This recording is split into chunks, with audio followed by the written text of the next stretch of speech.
শুভ সকাল বন্ধুরা, সবাই কেমন আছো? নিশ্চয়ই খুব ভালো আছো, আমিও ভালো আছি। এই দেখো সকাল সকাল কি সূর্যের তেজ। তোমাদের দাদাভাই বেরিয়ে গেলাম, একটু ছাদে আসলাম, একটু কাজ আছে। সব জল টল সব দিয়ে গেছে, পুজোও দিয়ে গেছে। দেখি ধূপকাঠি বলছে, পুজোও দিয়ে গেছে। আজকে অল্প জবা ফুললো তো, 3টে না 4টে জবা ফুটেছে।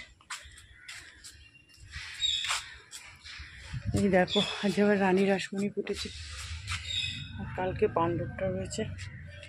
এই দেখো এগুলো মেথির জল খাই তো, মেথি হয়ে যায় না, আর সেই মেথিগুলো লাগিয়ে দিয়েছি। ছোটো ছোটো চারা গাছ উঠে গেছে, বেরি ফুল দেখো। আর ইয়েরা সব ছোটো ছোটো বড় হচ্ছে। ওই দেখো রক্তগাঁদা করি, বললাম না ছোটো গাছে গাছটা পেকে যাচ্ছে। নয়নতারা রয়েছে, চন্দ্রমল্লিকা, এগুলো আগের বছরের গাছ রয়েছে। এখানে দেখো নয়নতারা কত, একটু রোদের তেজ দাঁড়ানো যাচ্ছে না। চলো চলে যাই। এই দেখো এই রোদের তেজে দেখো গোলাপগুলো সব শুকিয়ে যাচ্ছে, এখানেও ফুটছে। আর এখানে দেখো অপরাজিতা কতগুলো রয়েছে গাছ, সব পাতা ঝরে ঝরে পড়ে যাচ্ছে। দেখো ছাদ থেকে নিচে নেমে ঘরটার ঝাড় দেওয়া হয়ে গেছে। তারপরে ভাবলাম না ঘরটাও মুছে নিই একেবারে, যখন একটু হাতে টাইম আছে। আর কুটে টুটে যা রান্না করবো কুটে রেখে এসেছি, জানো তো, কোটাও হয়ে গেছে। একা হাতে করতে হয় তো, ওই জন্য মানে যতটা পারি তাড়াতাড়ি করার চেষ্টা করি। আর জানো না বন্ধুরা, সকাল থেকে উঠে একার হাতে সব কাজকর্ম করি, মানে একটুকু বসি না, তাও যে কোথা থেকে টাইমটা চলে যায় না, ঠিক কত দেরি হয়ে যায়। কি বলবো আর তোমাদের। এই দেখো, আর জানো তো আমি টিফিন খেয়ে নিয়েছি আজকে। আচ্ছা, ওই যে কালকে ডালিয়াটা করেছিলাম না, একটু বেঁচেছিলো, বললাম না রাখা ছিল, সেটাই ফ্রিজ থেকে বার করে আগে সকালে উঠে রেখে দিয়েছিলাম। ওই তোমাদের দাদাভাই যখন রান্না করছিলাম, আর মেয়েকে ওর বাবার জন্য সকালে রান্না করেছি, সেটা রেখে দিয়েছি, ওকে ওটা দিয়ে দিয়েছি, বাস হয়ে গেছে আমার। আজকে টিফিনে ঝামেলা করিনি। তারপরে দেখো এই যে ফুলকপির তরকারি, একটু আলু ফুলকপিগুলো ভাপিয়ে নিয়েছিলাম, ফুলকপি ভেজে রেখে দিয়েছিলাম। আর দেখলে তো যেরকম রান্না করি রোজই, ওই সাদা জিরে ফোড়ন দিয়ে আলুগুলো সুন্দর করে ভেজে মশলা দিয়ে দিয়েছি, আদা বাটা, জিরে বাটা, নুন, হলুদ, মটরশুঁটিও দিয়ে দিয়েছি, টমেটো, কাঁচা লঙ্কা, রেড চিলিতে একটু কালারের জন্য দিচ্ছি, দিয়ে সমস্ত ভাজা ফুলকপি টুপি একসঙ্গে ভালো করে কষিয়ে এবার জলটা দিয়ে দিচ্ছি। আর এই ফুলকপিগুলো দেশি ফুলকপি তো, তরকারিতেও ভালো লাগে, মাছের ঝোলেও ভালো লাগে, খুবই ভালো লাগে এখন ফুলকপি দিয়ে। মানে মাছের ঝোল বলো, তোমার তরকারিটাও বেশ মটরশুঁটি দিয়ে করলে বেশ ভালোই লাগে খেতে। এই তরকারিটা ভাতের সাথেও ভালো লাগে, আবার ধরো রাতে রুটি খায় তাদের তো ভীষণ ভালোই লাগবে। বাস এই পরিমাণ মতো একটু জলটা দিতে হলো, আলুটা সেদ্ধ হবে, শুকনো শুকনোই হবে তরকারি। দেখো হয়েও গেছে আমার তরকারি, একটু গরম মশলা দিয়ে দিয়েছি, বাস। আজকে আর ঘি দিইনি, একটু শুধু গরম মশলা দিলাম। আমি না ফুলকপি তরকারি নিরামিষটাই ভালোবাসি, জানো তো খেতে। চিংড়ি মাছ দিয়ে করলেও মানে শুধু চিংড়ি মাছটাই দিয়ে দিই ভেজে, পেঁয়াজ টেয়াজ খুব একটা দিই না আমি ফুলকপির তরকারি। অনেকে থেকে দেখেছি আমি পেঁয়াজ রসুন টসুন দিয়ে করে, খুব কম, ওই হয়তো শেষের দিকে একদম ফুলকপি চিলি টিলি করলে লাস্টের দিকে তখন দেখা যায়। আর দেখো এদিকে মাছ ভেজে নিচ্ছি, আর মাছটা বেশ খুব ভালো মাছটা, জানো তো, সেদিনকে তো ফুলকপি আলু দিয়ে করেছিলাম, খুব ভালো হয়েছিল। আজকে একদম প্লেন করবো, যেহেতু তরকারিটা কি করে নিয়েছি, আজকে ওই তেল ঝোলটা করবো, যেটা অনুষ্ঠান বাড়িতে বলি না যে ঝোলটা খাওয়া হয় দিনের বেলা, সেই ঝোলটাই।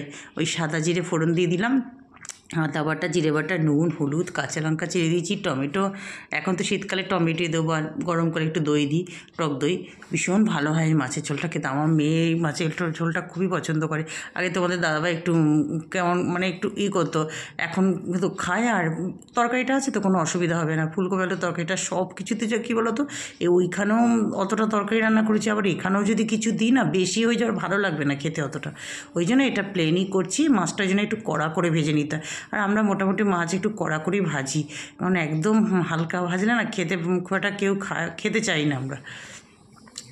এই দেখো মাছের ঝোল আমার একদম হয়ে গেছে, একটু ধনেপাতা, অল্প একটু ধনেপাতা দিয়ে দিলাম, বাস। ভীষণ ভালো লাগে এই মাছের ঝোলটা খেতে, গরম ভাত হবে আর এই মাছের ঝোলটা দিয়ে খাবে, দারুণ লাগবে খেতে, বেশ একদম মানে ঝুড়ো ঝুড়ো ভাত হবে। আর আমি তো ভাত দেখবে তোমরা, একদম ঝুড়ো ঝুড়ো ভাতই খাই আমি। দেখো একদম আমার ফাইনাল মাছের ঝোল, মানে ফাইনাল লুক। তোমরা বলো কেমন হয়েছে, খেতে কিন্তু খুব ভালো হয়েছিল, আর এই গরম ভাতের সাথে দারুণ লাগে খেতে। হয়ে তো গেল রান্নাবান্না, এবার এই যে বাসনের রাজ্য, বাপরে বাপ। সকালে একবার কতগুলো মাজলাম, এখন আবার কত বাসন হয়ে গেছে, তালতামানো পাচ্ছি না যে বাবা রে কত বাসন। ওই জন্য কী বলো তো, মাঝখানে একবার অল্প করে মেজে নিলে না একবারে এতটা হয় না। কিন্তু আজকে আর অন্য কাজে ওইদিকে কাজ করছিলাম, তখন পুরোটা ঘর মুছিনি, দুটো ঘর মুছে রেখে দিয়েছিলাম, রান্নার দিকে চলে এসেছিলাম, আবার রান্নাটা বসিয়ে দিয়ে তরকারিটা বসিয়ে দিয়ে আবার মুছতে গেছি। এই করতে করতে বাসনগুলো জমে গেছিলো। আর আর একদম তোমাদের দাদাভাই সকালে যখন খেয়ে তারপরে যেটা হয়েছে সেটা মেজে দিয়েছি। চায়ের বাসন টাসন, ও মেয়ে কপি গেলো সেই বাসন, ওই কাপ ঠাপ সব একসঙ্গে। যাই হোক, বাসন তো মাজা উদ্ধার করতে পেরেছি। এবার একটা একটা করে সব ধুয়ে রাখছি। আর কড়া, সব থেকে দেখো এমনি বাসন যা করে, এই কড়া দুটো মাজতেই সবচেয়ে বেশি কষ্ট। আর কি হবে বলে ছাদে সব জামা কাপড় মেলে দিয়ে গেলাম। আর এত রোদের তেজ বন্ধুরা, দেখো যে একটু ছাদে দাঁড়িয়ে চুল শুকাবো, তার উপরে দাঁড়াতেই পারছি না, এত রোদের তেজ। এখানটা এই যে ঠাকুর ঘরের এই সিঁড়িটার এখানটা না, আমি রোজ খেয়ে এসে বসি। এত আজকে বসা, বাপরে বাপ, বন্ধ করে চলে যায়, এত রোদ। ওই ডাইনিংয়ের ওখানে গিয়ে বসেছি আমি।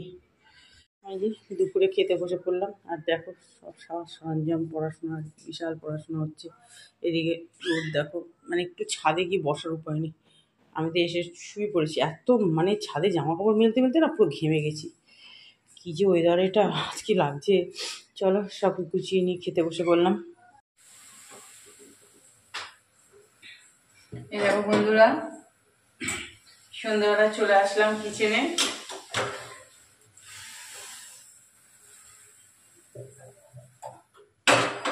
একদিকে দুধ বসিয়ে দিয়েছি আর একদিকে চা বসিয়েছি। ওই দুধটা একটু ঢেলে দিলাম, দুধ চা বসিয়েছি। আজকে দুপুরবেলা এত গরম লাগছে কি বলবো তোমাদেরকে, রোদের তেজ তোমাদেরকে বলছি না, কালকেও যেরকম রোদের তেজ ছিল আজকেও সেরকম। মানে ছাদে গিয়ে তারপরে এখানটা একটু দুপুরবেলা বসলাম, এখানটা তো একটা হালকা হালকা রোদ আসে, জানার ওদিকে চেয়ারটা নিয়ে বসলে চুপটা বেশ শুকিয়ে গেল আমার। তারপরে আমি ঘুম ঘুম পাচ্ছিল, ঘরে চলে গেছি, কিন্তু কি গরম, ঘরে একটু শুয়ে পড়েছিলাম। আজকে শরীরটা খুবই খারাপ তো আমার, একদমই মানে খুবই খারাপ, দুধ হয়ে গেছে। তারপরে কিছুতেই ঘুমাস না, কি গরম লাগছে, পাখাও চালাচ্ছি না, যে ওয়েদারটা এত বাজে হয়ে গেছে। তারপরে উঠে টুটে টুকটাক কাজ তো করতেই হবে, জল টল করলাম, এটা টুকটাক করতে করতে তারপরে গিয়ে একটু ফোন নিয়ে বসলাম। ফোন নিয়ে বসে এই অল্প একটু এডিটিংয়ের কাজ টাজ করলাম। তারপরে দেখতে ঠাকুর সন্ধ্যে আমি আর দিইনি, মেয়েকে আর বলিনি, মেয়েও তো ওই সারা দুপুর করে এখন শুতে গেছে। আমি বললাম তুই তো 4:30-5টা নাগাদ তো একটু শুতে যেতে পারতিস। ও বলছে আমি কাজ করছিলাম, আরে আজকে তাহলে এখন এখন ঘাড় ব্যথা করছে, সেই থেকে এক নাগারে করেছে। আমি যে আর কি এখন শো, কি করবি আর, এখন শুয়ে পড়েছে। আমি উঠে ডাকবো আমি, তারপরে তোকে টিফিন দেবো। একটু টিফিনের জন্য ছোলা সেদ্ধ করবো, ওই একটু ছোলা সেদ্ধ, একটু পেঁয়াজ টেয়াজ আলু সেদ্ধ আছে, একটু গোলমরিচের গুঁড়ো, তারপরে তোমার একটু সস দিয়ে মেখে দিলে, লেবু দেবো না, অ্যাসিড আবার হয়ে যাবে, সস দিলে কিছু হবে না, দিয়ে একটু মেখে দিলে ওর খুব ভালো লাগবে সব খেতে। চলো কথা বলতে বলতে দেখো চাটাও হয়ে এসছে। তাহলে আজকে চা গরম, দুধ গরম আর চা করতে করতে ভিডিওটা এডিট করছি। সবাই ভালো থেকো, সুস্থ থেকো, যে যেখান থেকে ভিডিওটা দেখছো একটু নিজের মনে করে একটু সাবস্ক্রাইব করে পাশে থেকো। টাটা।